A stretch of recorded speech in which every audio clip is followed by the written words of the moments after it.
Hello everyone, in today's video I'm going to show you how to fix touchscreen problem in your device Realme Narzo 60.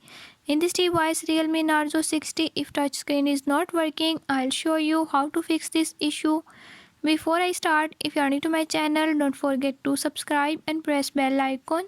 Watch complete video and learn how you can do it. Let's watch the video.